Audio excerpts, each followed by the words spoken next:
संतप्त मानस शांत हों के गुणों के गान में, वे वर्धमान जिन विचरे हमारे ध्यान में। आज का विषय है संयम, तप। जो हमारे साधुगण होते हैं, संतगण होते हैं, जो चीज अनिवार्य होती, कंपल्सरी होती है, उसका नाम है संयम। और जो ऑप्शनल होती है उसका नाम है तप। ये तो आप जानते हैं कि हम जब पढ़ते हैं तो कुछ सब्जेक्ट कंपल्सरी और कुछ सब्जेक्ट ऑप्शनल होते हैं।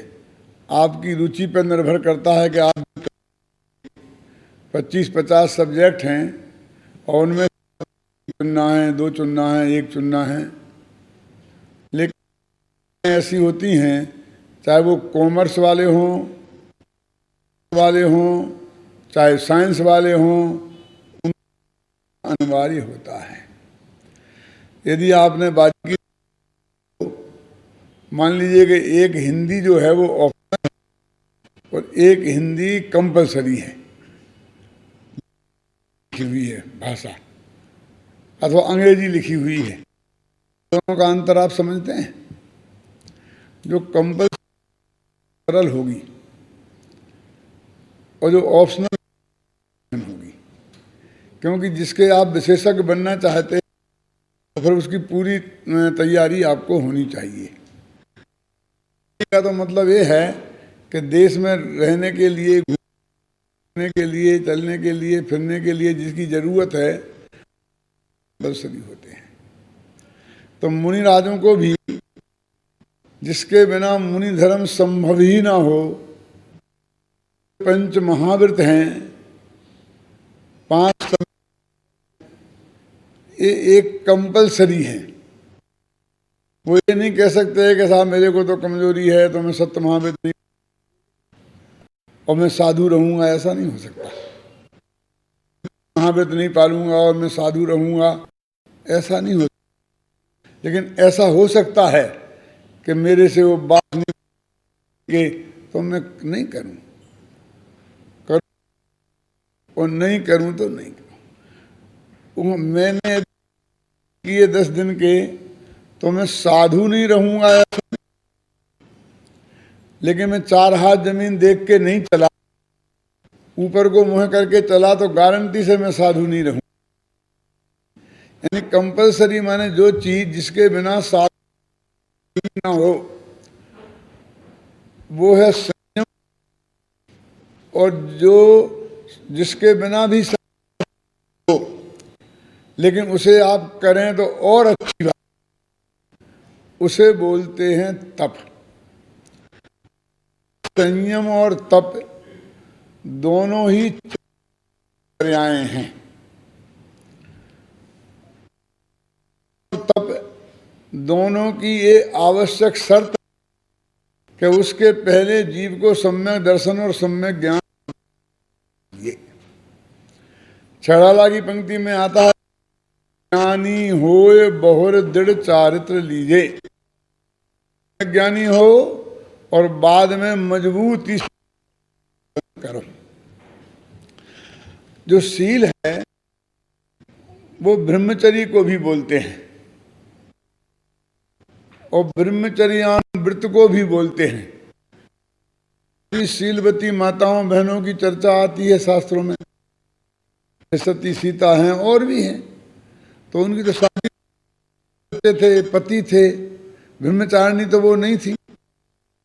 फिर वो शील की परीक्षा हुई, उनकी अग्नि परीक्षा दी, तो वे शील की परीक्षा में टॉप पे आ गई, पास हो गई।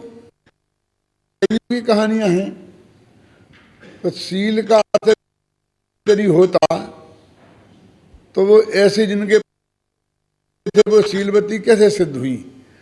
तो जो अपने दूसरे की तरफ निगाह भी न डालें पति की दृष्टि से, उन्हें भी सीलवती बोलते हैं। ने अग्नि में कुंड कूदते वक्त यही तो कहा था, काम को छोड़कर और किसी भी पुरुष पर विषय वासना की दृष्टि से निगाह डाली हो जला देना। लेकिन राम को छोड़कर भी कही ना, तो उसे भी सील कहते, पूर्ण ब्रह्मचर्य को भी सील कहते हैं। शास्त्रों में 18,000 प्रकार का सील भी होता है। अब उसकी चर्चा तो मैं आपसे अभी यहां करूंगा नहीं। 12 व्रत होते हैं ना गृहस्थ के, उनमें 5 अनुव्रतों को बोलते हैं व्रत, और बाकी के जो 7 व्रत होते हैं उन्हें बोलते हैं सील।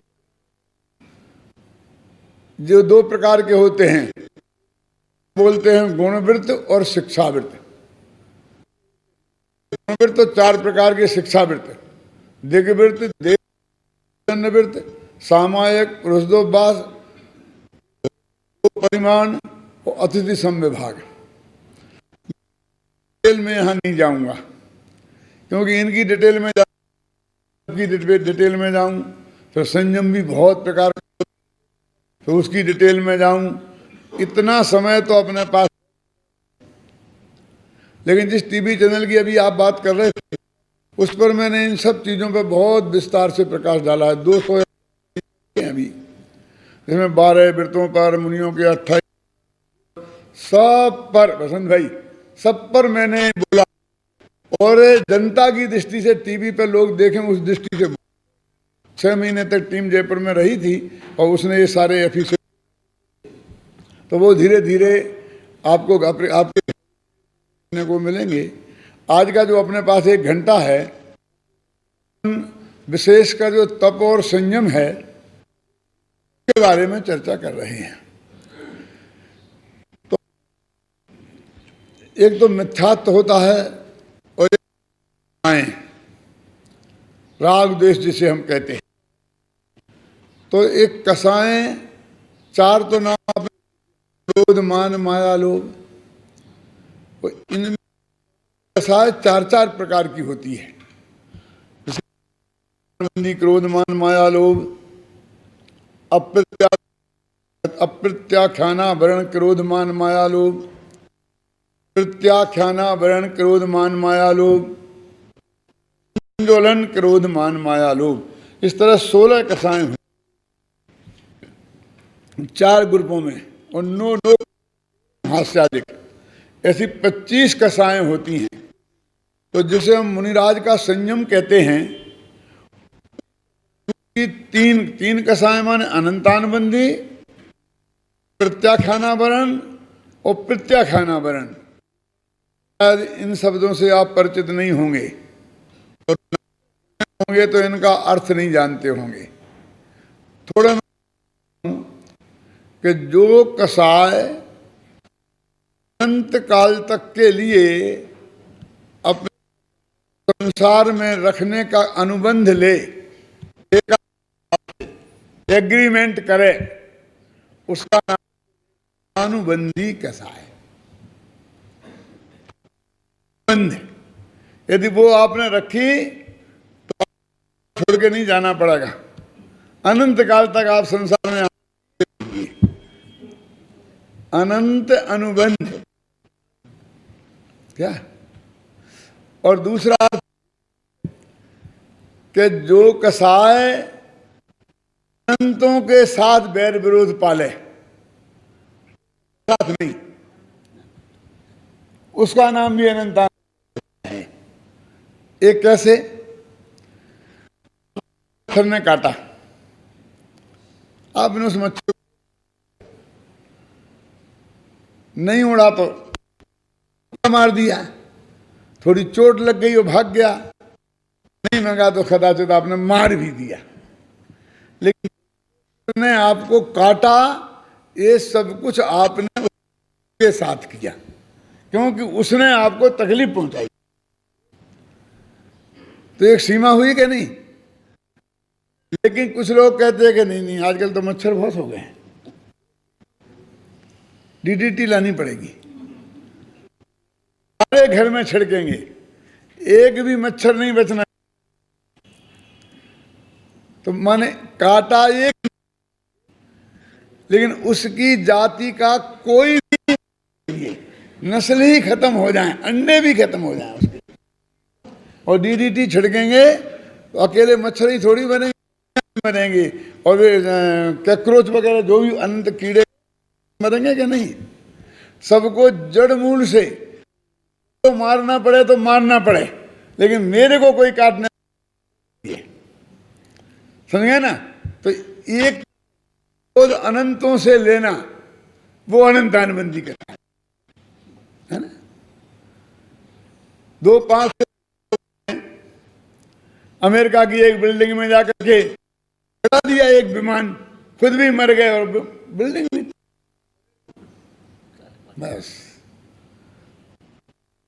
बस ये कहां के थे, कौन से देश के, सिर्फ शक के आधार पर, अफगानिस्तान के हों, तालिबान के हों, जो भी हों, बस हमको शक होना चाहिए, और हम जैसी रीति ऐसे वहां उनने बम छिड़क दिए सारा देश में।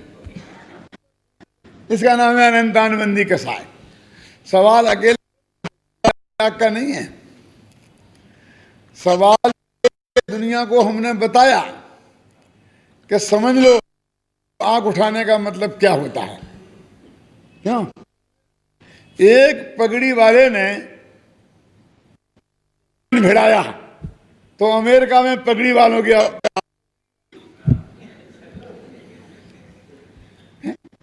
तो पगड़ी वाले अकेले अफगानिस्तानी नहीं थे, बेचारे पंजाबी भी थे। उस पगड़ी में कोई भेद नहीं आता था, और हर पगड़ी वाले का काम तमाम। अब समझे ना अनंतानबंदी का मतलब क्या? एक के साथ नहीं, जो अनंत के साथ वाले, ख्याल में है ना, वो अनंतानबंदी। और प्रत्याख्यानावरण ये क्या है? प्रत्याख्यान में होता है त्याग, और अप्रत्याख्यान माने होता है थोड़ा त्याग, अत्याग नहीं। क्या है? प्रत्याख्यान माने त्याग, माने पूरा त्याग, अप्रत्याख्यान माने थोड़ा त्याग। तो कसाय थोड़ा भी त्याग ना हो, उस कसाय का नाम है अप्रत्याख्यान। माने जो कसाय हमें अणु दे, महावीर तो बहुत दूर की बात है, उस कसाय को बोलते हैं अप्रत्याख्यान। और जो कसाय हमको महाव्रत ना लेने दे, साधु ना बनने दे, अनुमत लो तो कोई दिक्कत नहीं उसे, उस कसाय का नाम प्रत्याख्यानावरण। प्रत्याख्यान माने और आवरण माने जो उसको ढके, और संजुलन के त्यागियों के हृदय में भी जो जलती रहे धीमी धीमी गति से, उसका नाम है संज्वलन। मुनि हो गए, साधु भी हो गए, क्यों? तुम्हें साथ में गुलिस्तान में घूम रहे हैं, घर बार छोड़ दिया, वस्त्र नहीं है, फिर भी जो कसाय उनके अंदर जलती रहे, उसका नाम है संज्वलन, जो अपनी शास्त्रीय भाषा में 10 स्थान तक रहती है। तो ये चार हुई। तो संयम की ये शर्त है। मुनिराजों वाले संयम की बात करते हैं अपन। एक देश होता है, एक सकल संयम। जो अणुवृत्ति होते हैं वो होते हैं, और जो मुनिराज होते हैं महावृत्ति, वो सकल होते हैं। तो जो मुनि के लिए आवश्यक नियम है, 28 मूल गुण हैं, जिन्हें पाले बिना कोई साधु साधु नहीं हो सकता। वो अपने को भले ही साधु नाम देवे और दुनिया भले ही उसे साधु माने, लेकिन दुनिया के सर्टिफिकेट से कोई साधु नहीं होता। हमारे जो जैन धर्म में जो कसौटी दी गई है, वो उस कसौटी पर खरा उतरना चाहिए। फिर आप कहेंगे साहब दिगंबरों की अलग है, शैतान की अलग है, थानक वासियों की अलग। होगी अलग, हमको क्या मतलब है। हम तो ये कहते हैं कि जो कम से कम कसौटी दी गई है उसका तो पालन करो भले आदमी। समस्या अकेली ये थोड़ी है कि हमारी सही है कि तुम्हारी सही है, लेकिन जिसमें जो है क्या उनका साधु वर्ग उसका पालन करता है, फिर ये समस्या खड़ी होगी कि ये सही है कि वो सही है। बसंत भाई, समस्या तो वो है, क्योंकि हमारे साधु की जो बात लिखी है हम उसको ही नहीं पाल पाते। मैं एक उदाहरण के लिए एक बात कहता हूं। एक जगह मेरी बात हुई, बोले पुराने जमाने में जो हम सवारी का त्याग करते थे साधु संत, तो इसलिए करते थे कि हम घोड़े पे किसी पे बैठेंगे तो उस पशु को तकलीफ हो। अब आज के जमाने में तो तकलीफ होने का काम रहा ही नहीं, पेट्रोल चलती है। अब कार में बैठेंगे तो किसको तकलीफ होने वाली है, प्लेन में बैठेंगे तो किसको तकलीफ होने वाली है, ऐसा बोले मेरे से। मैंने कहा महाराज ऐसा नहीं है। हमने जो जिन लोग सवारी का त्याग किया है वो इसलिए नहीं किया कि उसको तकलीफ होगी। इतने बड़े हाथी को तुम्हारा इतने सा वजन में क्या फर्क पड़ता है, क्यों?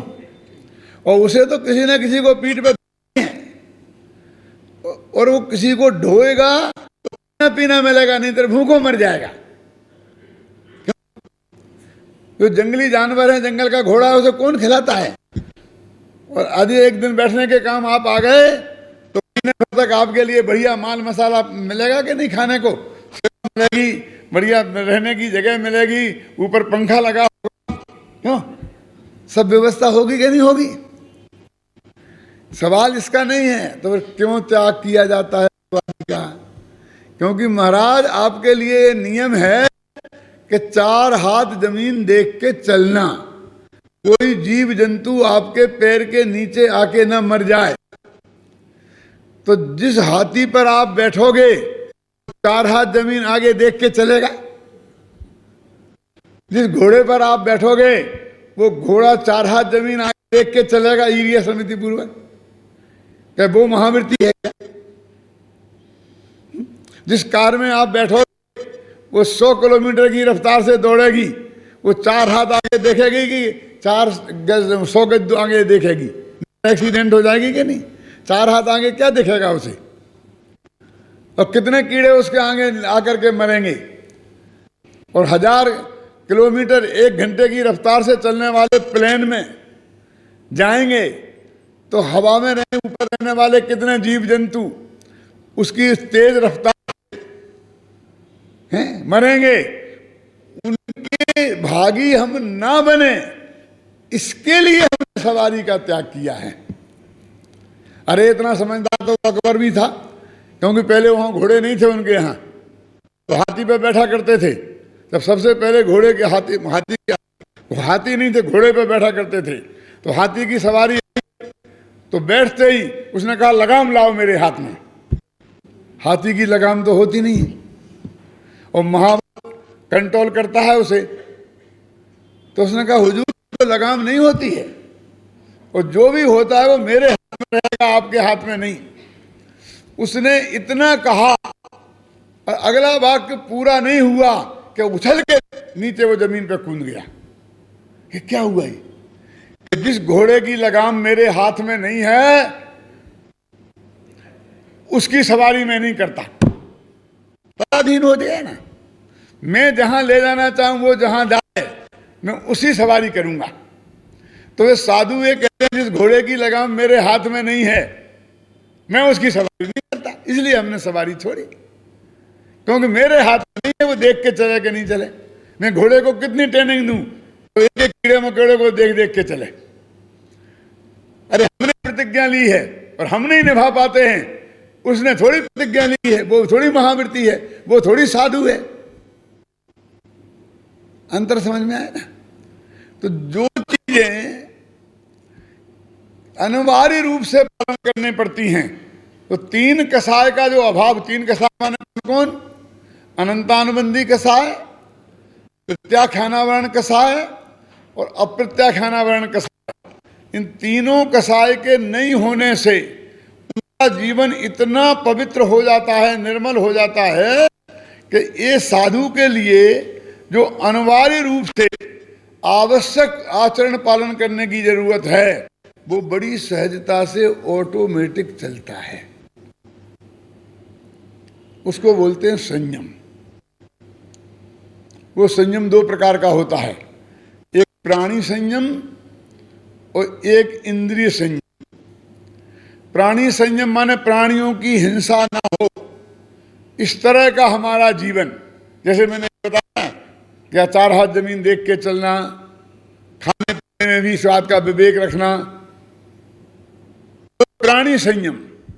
और इंद्रिय संयम माने अपने जो 5 इंद्रियां हैं और इनकी जो भोग सामग्री है उसे मजा ले लेकर के उसको भोगना, उसका आनंद लेना, इसका त्याग। पेट तो उन्हें भी भरना है और पेट हमें भी भरना है, और वही गेहूं चावल उन्हें खाना है, वही गेहूं चावल अपने को भी खाना है। खाने खाने में फर्क है ना।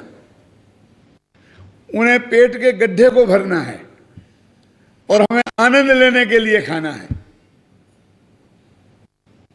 समझे ना। तो कहते हैं कि इंद्रिय संयम के जिह्वा पर लगाम है, जिन्हें 5 इंद्रियों के भोग नहीं चाहिए, आवश्यकता के अनुसार चीजों का उपयोग हो,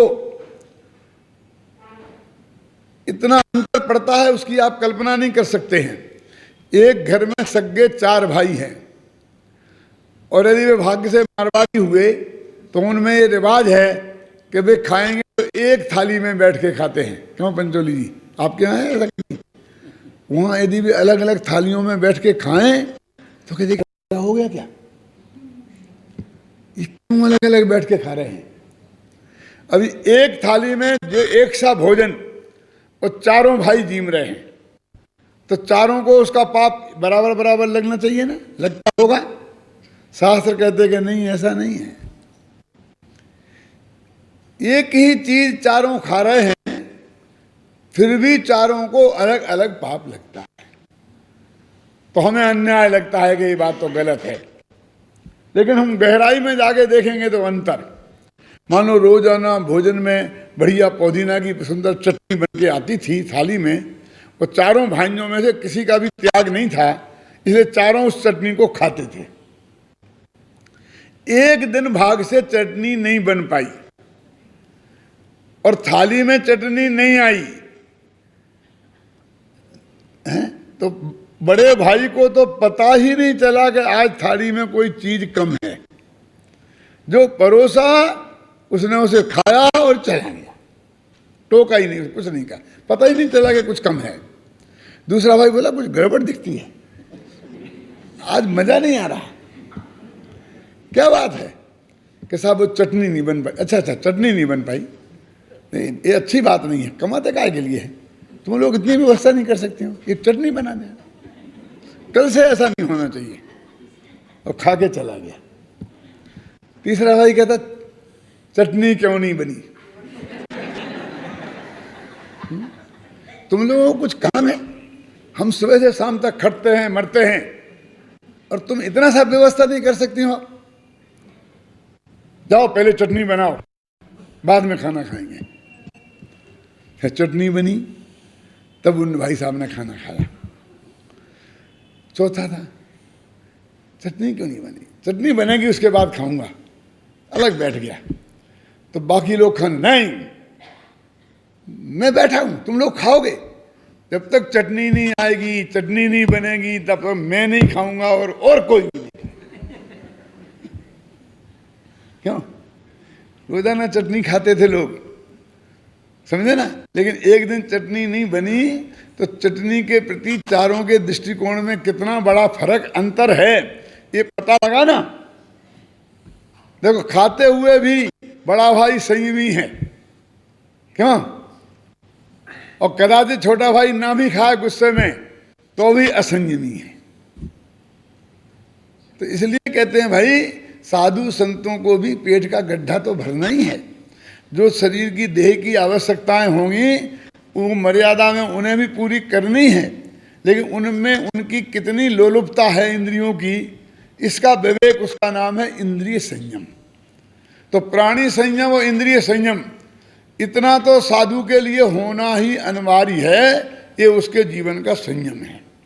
अब ये तप क्या चीज है कि जैसे कि आपने अध्यात्म स्टडी सर्कल है और इन्होंने कहा इसका मेंबर आपको बनना हो तो जो भी इनकी फीस रखी होगी मुझे मालूम नहीं है, कि इतना पैसा तो आपको देना ही पड़ेगा।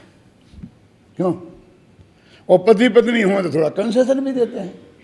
ब्रह्मचारियों ने क्या गलती की? क्यों? कंसेशन तो ब्रह्मचारियों को मिलना चाहिए ना। खैर जो भी हो इनका नियम, कि यदि मेंबर बनना है तो कम से कम इतना पैसा तो आपको देना ही पड़ेगा। तो वो तो हो गया अनिवार्य। वो डोनेशन ये आपकी मर्जी है, 1 रुपया दो और 1 लाख दो, क्यों? समझ गए ना? तो डोनेशन है वो मर्जी पर है, और जो सदस्यता की फीस है वो अनिवार्य है। चंदा वो चंदा है, डोनेशन और चंदा में बहुत फर्क है। वो दान है और वो चंदा है। तो संयम चंदा है और तप डोनेशन है। वो इच्छा पे है, आप जितना चाहो, कितना 11 उपवास करो, 1 महीने के करो, 6 महीने के करो, क्या नहीं करो। ऋषभदेव ने 6 महीने के ठोक दिए थे, आदित्यनाथ ने 2 ही दिन के किए दीक्षा लेते वक्त। पढ़ लो ना शास्त्र में। ऐसा नहीं था कि आदित्यनाथ कमजोर थे, उनके भी वज्रसभनाथ संयम था। वे भी साल भर तक नहीं खाते तो चेहरा कुमलाने वाला नहीं था, उनमें भी कोई कमी नहीं थी। तो लेकिन ये नहीं चल सकता है कि उनके 5 महाव्रत थे, इनके 4, उनके 3, उनके 2। क्या? ऐसा नहीं था। महाव्रतों में छूट नहीं होती है। लेकिन मैंने अभी अभी देखा, हमारे एक मित्र की पत्नी का स्वर्गवास हुआ, तो वो आप लोगों के साथी थी, तो उन्होंने वो 3 महाव्रत ले लिए थे उसने, बसंत भाई। उनके पति देव ने, मेरे मित्र हैं बहुत अच्छे, उन्होंने सुनाया कि साहब पंडित जी उसने 3 महाव्रत तो ले ही लिए थे, फिर अंत में 4 ले लिए, ब्रह्मचर्य भी ले लिया, और फिर अंत में मरते मरते 5 ले लिए। तो ऐसे भी लिए जा सकते हैं अपने जैन धर्म में। ये मैंने पहली दफे 8 दिन पहले सुना। हमारे दिगंबरों में ऐसा नहीं है कि ऐसे आधे आधे लिए जाते हैं। ये तो लेगा तो 5 ही लेगा, और नहीं लेगा तो 1 भी नहीं लेगा। अनुव्रत भी होंगे तो 5 ही होंगे, और नहीं होगा तो 1 भी नहीं होगा। ऐसा नियम है। क्यों? कि जो वो अनंत कसाय हुआ ना, प्रत्यक्ष अनावरण कसाय का अभाव हुआ, तो उसका बैलेंस 5 में आता है। समझिए ना? इसलिए उसमें 3 हो जाए और 2 नहीं हो, ऐसा कभी हो नहीं सकता है। तो संयम तो हो गया अनिवार्य, और तप में है ऑप्शनल। ख्याल में है ना? इसलिए संयमी हर साधु होता है, और तपस्वी कुछ होते हैं और कुछ नहीं भी होते हैं। लेकिन एक शर्त है कि तपस्वी को संयमी होना ही चाहिए। ये बहुत खतरनाक बात है, जो आप लोगों को समझना बहुत जरूरी है। क्यों जरूरी है जरा समझना, कि ऐसा हो सकता है कि आपके जो चंदा है ना इसका का आध्यात्मिक सर्कल का, वो तो आप दें नहीं, और 1 लाख का डोनेशन दें, ख्याल में आई, तो हम मेंबर बन सकते हैं? ये बनाते हैं तो गड़बड़ करते हैं, नहीं बन सकते। डोनेशन तुम 1 करोड़ दो तो भी मेंबर नहीं बन सकते। मेंबर बनने की जो फीस है उससे 1 पैसा कम नहीं, 1 पैसा ज्यादा नहीं, और उसी खाते में मेंबरशिप फीस, तो ही मेंबर बनेंगे। और ऐसा भी मान लो ये नियम बना दें, अभी तो शायद नहीं बनाया होगा, बना दे मान लो, अपन उदाहरण के लिए तो कर सकते हैं ना, कि हम अपने मेंबरों से ही डोनेशन लेते हैं और दूसरों से नहीं लेते हैं। होता ना? कुछ संस्थाएं ऐसा रखती हैं, पहले हमारे मेंबर बनो तो हम आपका डोनेशन स्वीकार करेंगे, नहीं तो हम आपका डोनेशन स्वीकार नहीं करेंगे। इसमें होए चाहे ना होए, इसमें नियम है कि वो डोनेशन माने तप, कि पहले तुम संयमी हो तो ही तुम तपस्वी हो सकते हो। ऐसा कि अनिवार्य फीस तो तुम दो नहीं, यानी तुम संयम तो पालो नहीं, ख्याल में आए ना, और कहो हम तपश्चर्या करेंगे, तो जैन धर्म में ये संभव नहीं है। जो आवश्यक नियम है वो तो पहले पालो। जैसे मान लो कि मुनि राजों का हमारे दिगंबर धर्म में तो ऐसा है कि एक बार दिन में लें आहार, खड़े अलप निज पान में, दिन में एक ही बार आहार लेंगे। अब वो दिन में तो 2 दफे खाएं रोजाना, ये तो अनिवार्य है, वो तो पाले नहीं, और फिर 8 दिन का उपवास ठोक दें, ये नहीं चलेगा। अंतर समझ में आए ना? माने जो अनिवार्य है वो पहले पूरा पालो, अब उसके बाद तुम्हारी एक्स्ट्रा शक्ति हो तो तुम पालो, और नहीं हो तो नहीं पालो, कोई फर्क नहीं पड़ेगा। ये उसका नाम तप है। ये मैंने आपसे कहा था, आपको समझना इसलिए जरूरी है क्योंकि अभी अपने सारे तपस्याएं ऐसी ही होती हैं, संयम नाम की कोई चीज ही नहीं है, और हम 10-10 दिन के उपवास ठोक रहे हैं, तपस्वी बन गए हैं, है ना? शास्त्र को गहराई से अध्ययन करो तो उसमें जो भी बात मैं बता रहा हूं ये बहुत मार्मिक बिंदु है कि संयमी ही तपस्या कर सकते हैं, और यदि कोई करता है तो उससे उसका क्या है। मैं आपसे पूछता हूं कि ये प्राकृतिक चिकित्सा वाले आपको 15 दिन की लंघन करा दें तो आपके 15 दिन के उपवास कराएंगे क्या? अथवा मैं आपसे बोलता हूं कि अपने यहाँ जो ब्रह्मचर्य महाव्रत है ना, वो ब्रह्मचर्यानुव्रत, तो शादी करे पर पत्नी का त्याग करे, पर स्त्री का तो ब्रह्मचर्यानुवृत्ति, वो शादी नहीं करे, कोई पत्नी नहीं रखे तो ब्रह्मचर्य महावृत्ति, ऐसा नियम है ना। तो ब्रह्मचर्य महाव्रत अपने किन के यहाँ होता है? जिन्हें शादी नहीं किए सब ब्रह्मचर्य महाव्रत के हैं। तो अटल बिहारी वाजपेयी ब्रह्मचर्य महाव्रत धारी होंगे, आप मानने को तैयार हैं? क्यों नहीं है ना? नहीं मान सकते ना? उसका सीधा सच्चा अर्थ हो गया कि हमारे यहाँ वो ब्रह्मचर्य पूर्ण शादी के त्याग के लिए पहले अनुवृत्ति हो, बाद में महाव्रत होता है ना। अब बाकी के तो अनुव्रत ही नहीं है, अहिंसानुव्रत नहीं है, सत्यानुव्रत नहीं है, क्यों? ब्रह्मचर्यानुव्रत नहीं है, यहां तक कि मांस मदिरा का भी त्याग नहीं है, क्यों? और उसको ब्रह्मचर्य शादी नहीं की तो ब्रह्मचर्य महावृत्ति थोड़ी मान लिया जाएगा, नहीं माना जाएगा ना। तो ऐसे ही जो आवश्यक शर्तें हैं वो पूरी संयम की नहीं की और 8 दिन का उपवास ठोक दिया तो तपस्वी मान लिया जाएगा? मान लेना चाहिए क्या? लेकिन यहां तो सब होता है। एक ऐसे हमारे मुमुक्षु भाई, बहुत प्रेमी भाई थे, शायद यहां बैठे भी होंगे, उनकी लड़की ने 8 दिन के उपवास कर लिए और मेरे पीछे पड़ गए कि उसकी आज पालना है और आपको चलना पड़ेगा। क्यों? अभी क्या करें? तो मेरे को पकड़ के ले गए, मैं पहुंच भी गया। अब मेरे से कहें आहार दो,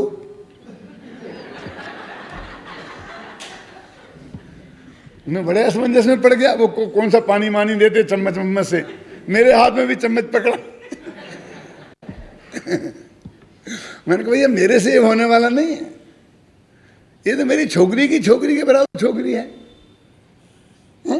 इसे मैं आहार दूं? ये मेरे से नहीं होगा। ऐसा आहार नहीं दे सकते तो भाषण दे दो। मैंने कहा मेरा भाषण मत दिलाओ, नहीं मुश्किल हो जाएगा।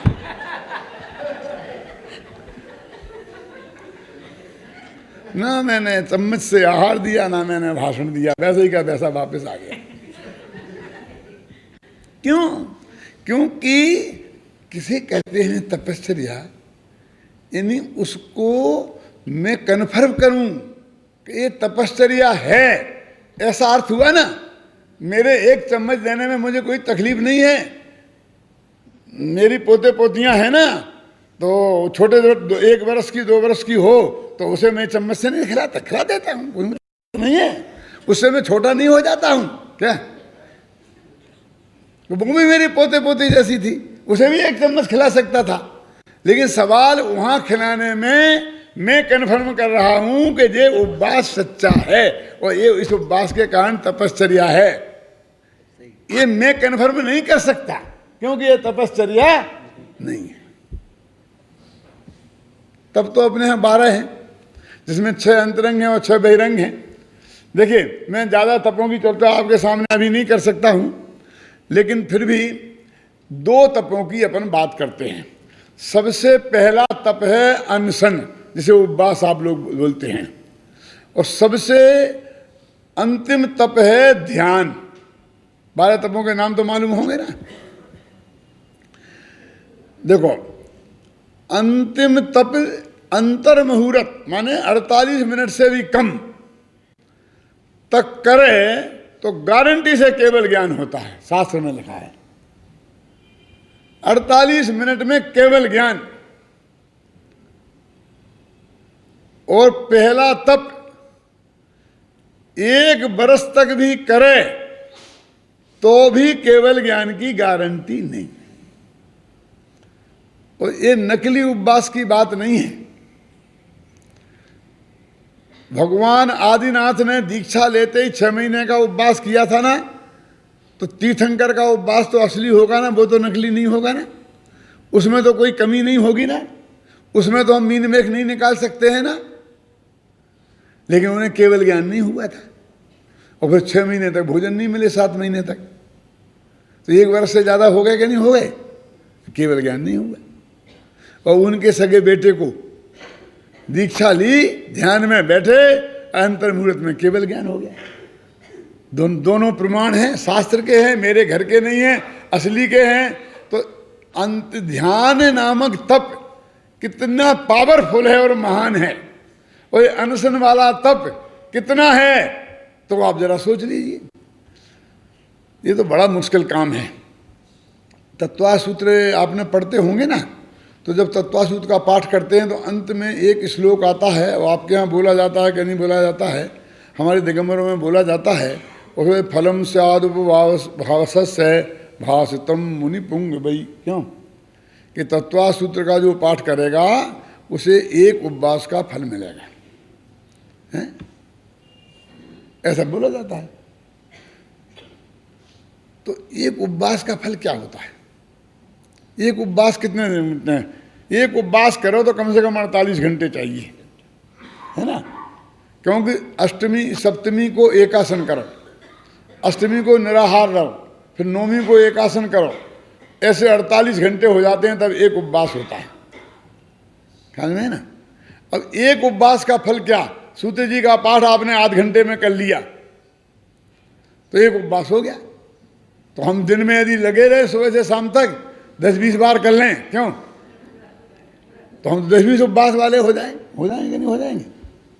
हम तैयार हैं करने को, कोई मानने वाला नहीं है।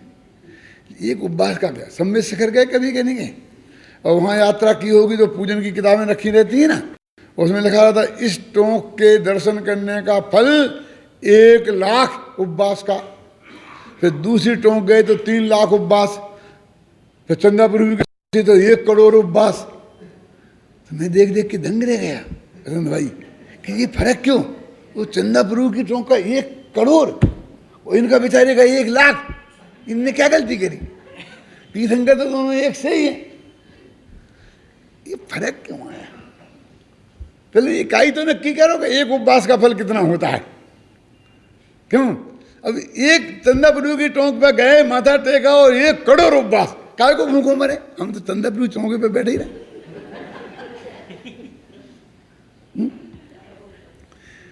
अरे भाई, लोग चंदापुर की टोंक बहुत दूर है, और जब जाते थक जाते हैं तो लोग जाते ही नहीं हैं। तो 1 लाख फल का उपवास बताएं, इस भाव भी पोसाता है। और 1 करोड़ बताए तो दौड़े दौड़े चले जाए।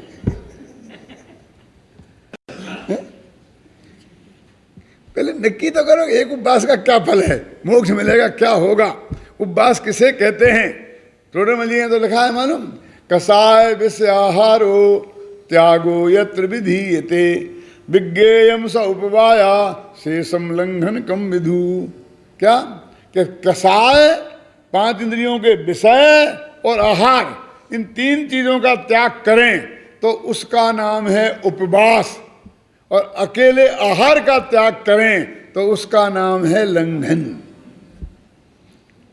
क्या फिर बोलता हूं, देखो, कसाय विषय आहारो त्यागो यत्र विधीयते। कसाय 5 इंद्रियों के विषय और आहार, आहार का तीसरा नंबर है भाई साहब। पहले 4 कसाएं छोड़ो, फिर 5 इंद्रियों के विषय छोड़ो, और फिर आहार छोड़ो, तब एक उपवास होता है। अभी हमने आहार छोड़ा, कसाय तो चौगनी हो जाती है, बाद में भड़कने लगता है, बाद में भड़कने लगता है ना। और 5 इंद्रियों के विषय, हमें आपके कल अध्यक्ष महोदय ने बताया कि हम उपवास करते थे, समय नहीं करता था तो सिनेमा दिखाते थे। अब तो सिनेमा देखने जाना नहीं पड़ता, घर में टीवी है, दिन में देखते रहे आराम से। क्यों? नहीं, 5 इंद्रियों के विषय छोड़े नहीं, कसाएं भड़क रही हैं, और अकेले भोजन छोड़ने का नाम वास्तव में वो प्राकृतिक चिकित्सा वाला उपवास हो सकता है, लेकिन जैन धर्म वाला उपवास नहीं हो सकता। लेकिन फिर भी इस जगत की दृष्टि ऐसी बाही है कि अंतरंग उपवासों का, अंतरंग तपों की तरफ उसका ध्यान ही नहीं है, और बहिरंग तपों पे ही ध्यान है। सब उपवास को तप मानते हैं। अंतरंग तपों में एक स्वाध्याय भी है, अंतरंग तपों में एक विनय भी है। क्यों? ये विनय होना, मैंने आपको नमस्ते की, भगवान को नमस्ते की, तो ये मैं तपश्चर्या कर रहा हूं ऐसा आप मानने को तैयार हो? कि आप तो तब मानेंगे जब पहले मैं मानूं। मैं भी कब मानता हूं कि मैं तपश्चर्या कर रहा हूं? बोलिए। मैं ये प्रवचन कर रहा हूं और आप प्रवचन सुन रहे हैं, ये अपन दोनों तपश्चर्या कर रहे हैं, बोलो मानने को तैयार हो? अंदर में ऐसा फीलिंग होती है हमको कि हम तपश्चर्या कर रहे हैं, जबकि शास्त्र में तो स्वाध्याय नाम का 10वां तप है, जो उपवास से 10 गुना से भी ज्यादा महत्वपूर्ण है। उसमें है ना, बाँचना, पृक्षना, अनुप्रेक्षा, आमनाय और धर्मोपदेश। धर्म का उपदेश देना ये तप है, अंतरंग तप। अब मैं तो रोजाना दोनों टाइम देता हूं, आप लोग मुझे तपस्वी मानने को तैयार ही नहीं है। आपकी 8-10 बरस की छोकरी 3 दिन का उपवास कर ले, 8 दिन का उपवास कर ले, तो उसका आप फोटो बॉम्बे समाचार में छपाएंगे। मैं तो आज तक तरस गया, मैंने फोटो नहीं देखा अपना बॉम्बे समाचार में। मैंने इतना तप किया। बोलो, 1000 आदमी को जुलूस निकालेंगे, 1000 आदमी को भोजन खिलाएंगे, शुद्ध रात्रि के 10 बजे बढ़िया पार्टी देंगे डालडा की। ये तुम्हें एक दिन का क्या किया उपवास? 8 दिन का, 8 दिन को खाना क्या छोड़ा? सही घटना बताता हूँ कि हमारे जयपुर में पर्यूषण में खूब लोगों ने उपवास किए थे, तो उपवास के बाद में उनके सम्मान के लिए सभा होती है। तो उस वक्त जगजीवन राम जी को बुलाया था। जगजीवन राम का नाम सुना ना? वो खाद्य मंत्री थे उस वक्त, और इस देश में खाने अनाज की बहुत कमी थी। तो वो खाद्य मंत्री थे, वो आए थे। मैं भी उस सभा में एक था, क्योंकि जयपुर की मैं 37 साल से रहता हूँ। कोई भी सभा हो, आम पब्लिक, दिगंबर की, श्वेतांबर की, और यदि मैं जयपुर में मौजूद हूँ तो निश्चित रूप से 5-10 मिनट मेरे को बोलने का चांस उस सभा में अवश्य गारंटी से मिलता ही है। 37 साल में एक दिन भी ऐसा नहीं हुआ। तो मैं भी उसमें था, जगजीवन राम जी की सभा में, मोरारजी देसाई की सभा में भी मैं था, सब में मैंने बोला है। मेरे को भी नंबर था, जगजीवन राम जी को भी बोला था। वो एक जो आदमी जो शुरू में कंडक्ट कर रहे थे, तो उन्होंने ये कहा कि आप खाद्य मंत्री हैं, देश में खाद्य की बहुत कमी है, इन्होंने 10 दिन के उपवास करके अनाज बचाया है, इसलिए आपको इसका उपकार मानना चाहिए। उसने भाषण तो क्या जगजीवन राम ने मालूम क्या जवाब दिया था कि भैया हमको अनाज की जरूरत काहे के लिए है? कि कोई भूखा ना सोए, इसके लिए अनाज की जरूरत है। तुम 10 दिन 10 रातें भूखे क्यों सोए? हम करेंगे इंतजाम।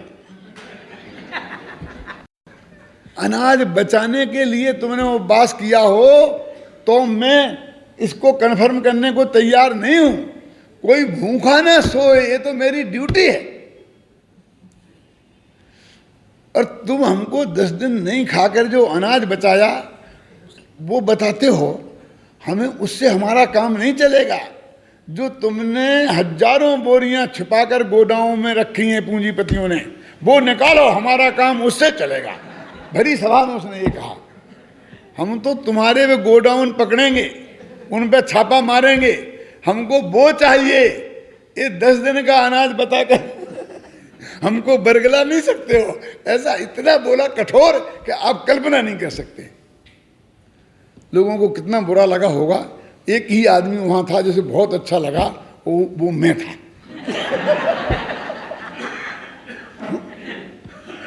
मैं कहा तुम भी सम्मान करके मालाएं डाल के चले जाते तो हमारी सारी जिंदगी में तपस्या बेकार हो जाती। बोलो, तो ये जो स्वाध्याय भी एक तप है ना। ये भाई साहब, शास्त्र को आप पढ़ते हो तो ये तप है। कभी आपको अनुभव हुआ कि हम ये तप कर रहे हैं? आपकी बात कोई समझ में नहीं आई तो विनय पूर्वक पूछना, ये भी एक तप है। पृच्छना नाम का तप है। क्यों? जब कोई आप प्रश्न पूछते हो बहुत विनय पूर्वक, तो आपको ऐसा लगता है कि आप तपश्चर्या कर रहे हो।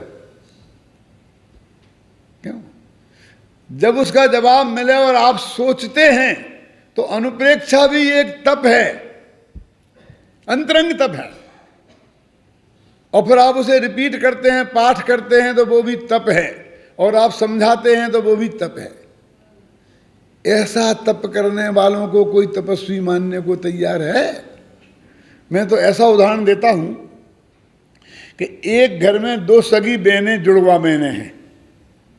एक की रुचि पढ़ने लिखने में है, स्वाध्याय में है, लेकिन वो उपवास नहीं करती है। दिन में 2 दफे शांति से खाती है, दिन भर समय सार का, प्रवचन का स्वाध्याय करती है, कल्प सूत्र का, तत्वा सूत्र का स्वाध्याय करती है, लेकिन उपवास नहीं करती है। और दूसरा 8 दिन का उपवास किया, पढ़ने लिखने का कोई काम नहीं, और प्रवचन में तो जा ही नहीं सकती हैं। अब दोनों लड़कियां घर में बैठी हैं और मम्मी बैठी साथ में। किसी ने आगे बाहर से घंटी बजाई, कौन जाए खोलने के बाद? घर में नौकर चाकर है नहीं। मम्मी का तो सवाल भी नहीं होता, वो तो बड़ी है। लड़कियों को ही जाना पड़ेगा ना, कौन सी लड़की जाएगी?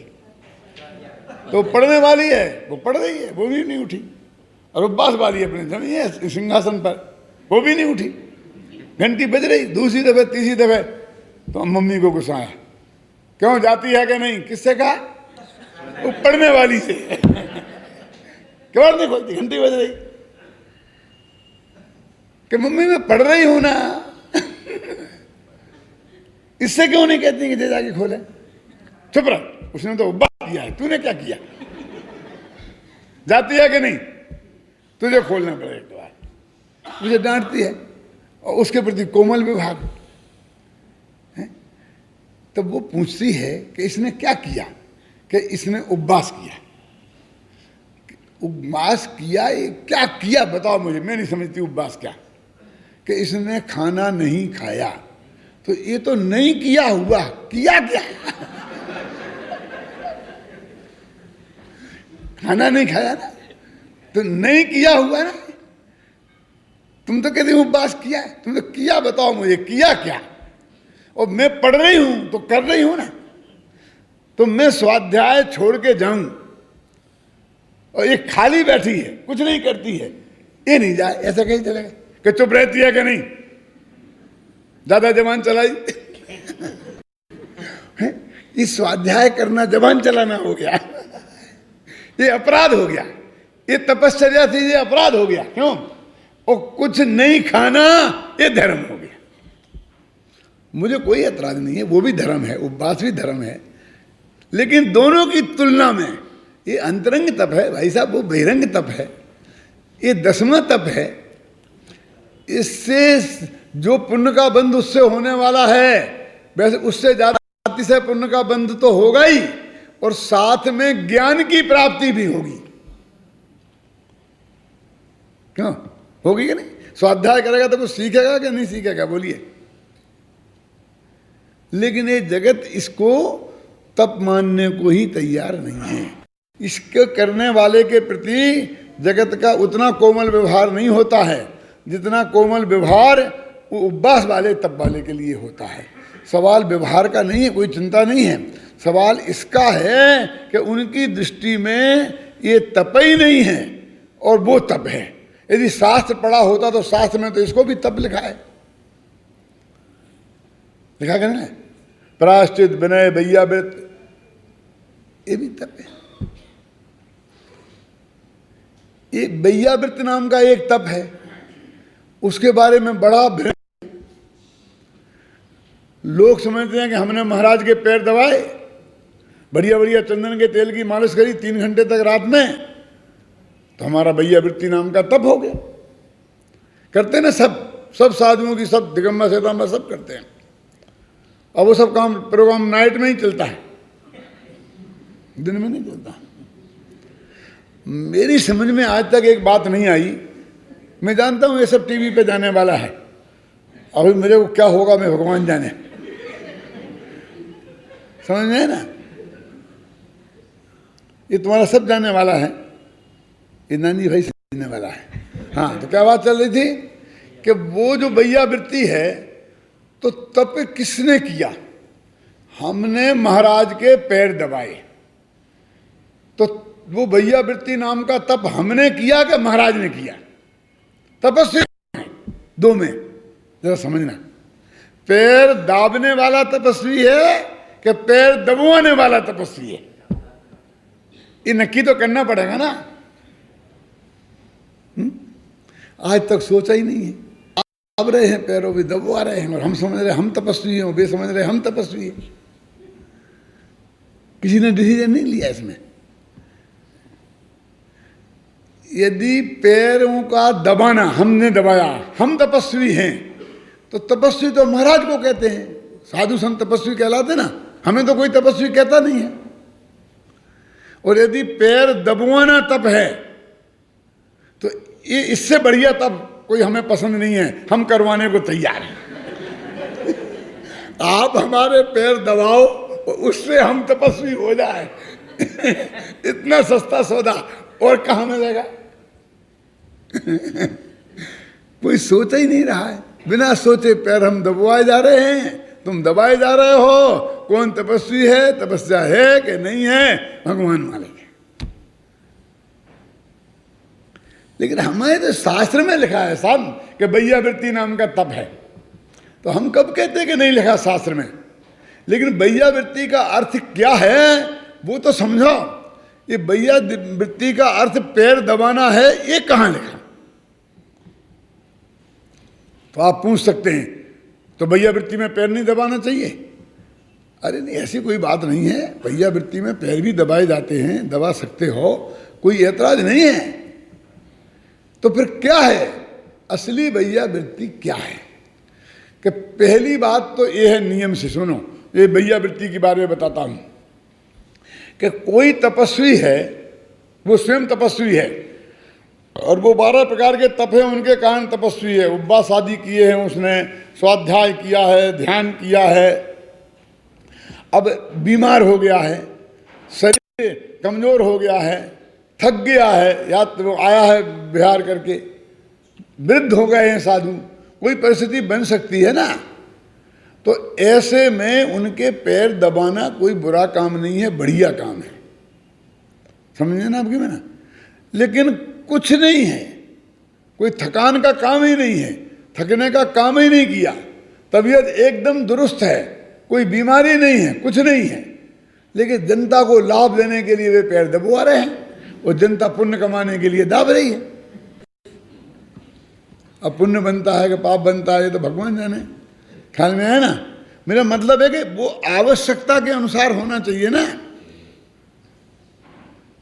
इसलिए मैं ये नहीं कहता हूं कि पैर दबाना कोई खोटी चीज है। हमारे साधु संत हैं, बीमार हों, थके हों, यदि आवश्यकता हो तो निश्चित रूप से वो काम होना चाहिए। समझ में है ना मेरे कहने का मतलब ये है। लेकिन बिना ही आवश्यकता के, क्योंकि वो एक तप है और वो उसके करके हम तपस्वी बने, ये बात कभी सही नहीं हो सकती।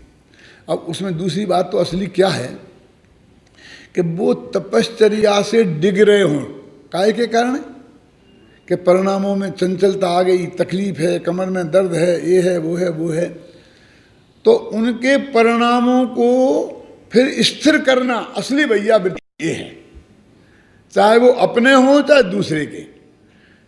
हमने तपश्चर्या की, आपने की, हम साधु हो गए, आप साधु हो गए।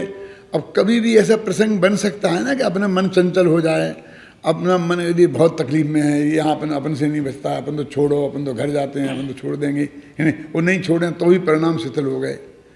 तो उन शिथिल परिणामों को दूर करके फिर उनमें दृढ़ता लाना, ये असली भैया वृत्ति है।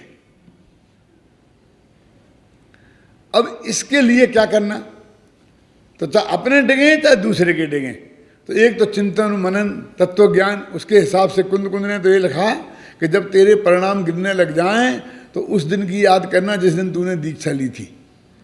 उस दिन सबसे बढ़िया परिणाम होते हैं। जब कोई आदमी दीक्षा लेता है तो वो गारंटी से आत्मा की कल्याण की भावना से लेता है। उस वक्त उसके पेट में कोई पाप नहीं होता और फिर धीरे धीरे परिणाम में शिथिलता आने लगती है। शुरू में बहुत कठोर आचरण में होता है, फिर धीरे धीरे शिथिल होने लगता है, फिर धीरे धीरे धर्मशाला बनने लगती हैं, फिर टेकड़ी खरीद लेते हैं, तीर्थ बनने लगते हैं, फिर आश्रम बनने लगते हैं, और फिर तो न मालूम क्या क्या क्या क्या होने लगता है। मैं ज़्यादा चीज़ों के नाम नहीं लेना चाहता हूँ, नहीं तो फिर मुश्किल हो जाएगी। क्या तो वो उनने लिखा कि जब जब तेरे को ऐसी गड़बड़ हो, तो जब तूने दीक्षा ली थी तब सोचना कि तूने ये प्लानिंग करी थी कि मैं साधु बन के ये करूँगा, इतना बड़ा आश्रम बनाऊंगा, इतना ये करूँगा, इतनी टेकरी खरीदूंगा, ये तीर्थ बनाऊंगा, इसका ये करूँगा, ये करूँगा। क्यों? तब तूने ये किया था तो तेरे को संभालना, वो अपनी बात है। अब एक मुनिराज हैं, उन्हें भयंकर जोर की प्यास लग रही, शास्त्र की बात बोलता हूँ मैं उन्हीं के शब्दों में। अब यहाँ तड़फ रहे हैं, 104 डिग्री बुखार हो गया है। अब उनको हम जाके कोरा उपदेश दें तो उन्हें और गुस्सा आती है।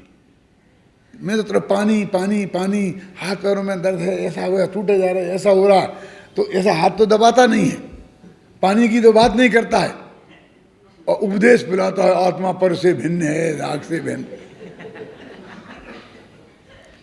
क्या मैं सब जानता हूं राग से भिन्न है, तो बंद करो पहले पानी का क्या होगा। अपन को भी होता है कि नहीं होता है, बोलिए। तो वो आचार्यों ने लिखा कि उसके परिणामों को स्थिर करने के लिए पहले जो उसकी तकलीफ है उसके प्रति सहानुभूति का व्यवहार करो। दूर करना तो तुम्हारे हाथ में ज़्यादा है नहीं कि साधु संत दवाइयाँ कुछ लेते नहीं, रात में लेते नहीं, बहुत बहुत मर्यादाएं हैं और उनकी असाता का उदय हो तो हम क्या कर सकते हैं, लेकिन कम से कम हमारा व्यवहार उसके प्रति कोमल तो हो, है ना। हाथ फेरें, दबाएं, हाथ दबाने से अंदर में कोई तकलीफ, बुखार है, बुखार उतर जाने वाला है क्या? जो अंदर तकलीफ है, फोड़े में दर्द हो रहा है तो सिर दबाने से पूरे का दर्द ठीक हो जाएगा क्या? कुछ नहीं होगा। लेकिन हमारी सहानुभूति से उसके दिल को थोड़ी सी राहत जरूर मिलती है, होती ना। तो उसके लिए ये आज्ञा है कि हम उसको, अच्छा दर्द बहुत है, हाथ पैरों में पैर दबाओ, हाथ दबाओ, सिर दबाओ, और फिर जब वो थोड़ा सा आकुलता उसकी कम हो ना, तो फिर शुरू करो त्रिकाली दुर्भगवान आत्मा कि तुमने सारी जिंदगी ये सुना, तत्व ज्ञान सुना, देह का तो ऐसा होना ही है, ये देह तो हजारों रोगों की घर है, पूर्व में 96 रोग हैं, आप समझ ना। तो वो बात आप भी ध्यान से सुनेगा और फिर उसके परिणाम। यहाँ तक लिखा है बस भाई कि वो पानी पानी मांग रहा हो, रात में पानी देने का तो सवाल ही नहीं है। लेकिन कोरा उपदेश कि तुमने उसे समुद्रों पानी पिया और तुम्हारी प्यास नहीं बुझी, नरक में जाओगे तो 3 लोग का समुद्र का पानी पियोगे तो भी प्यास नहीं बुझेगी, 1 बूंद नहीं मिलेगी, ये छेड़ाला सुनाओ नहीं चलेगा।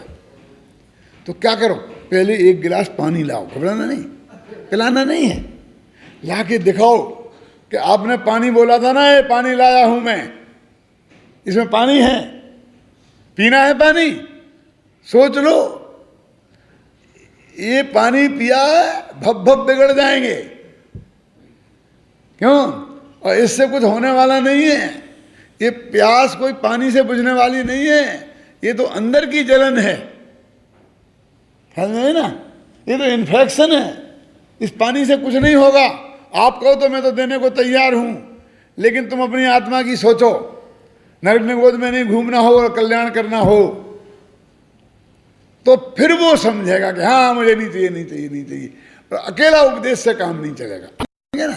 तो इसमें हाथ पैर भी दबाए जाते हैं, ये सब बातें होती हैं, लेकिन मेन उद्देश्य उसके परिणामों में स्थिरता लाना है।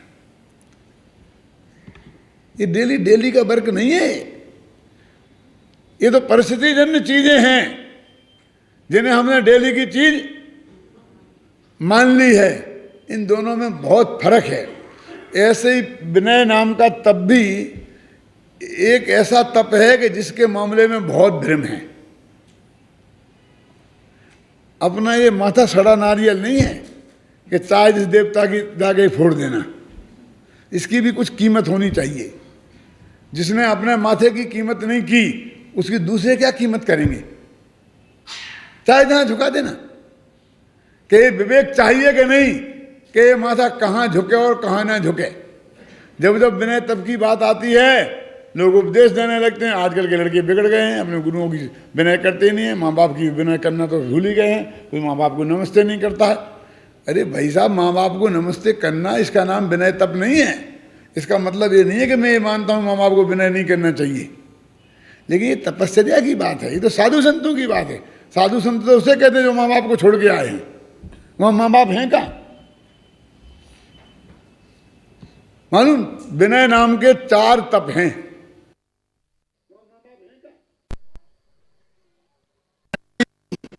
दर्शन ज्ञान के धारक, दर्शन ज्ञान चारित्र के धारक जो साधु संत हैं, उनकी विनय, देवशास्त्र गुरु की विनय, ये उपचार विनय है, क्योंकि ये धर्म का मामला है। यहां माँ बाप तो है ही नहीं। तो भाई तप क्या है, संयम क्या है, शील क्या है, ख्याल में है ना।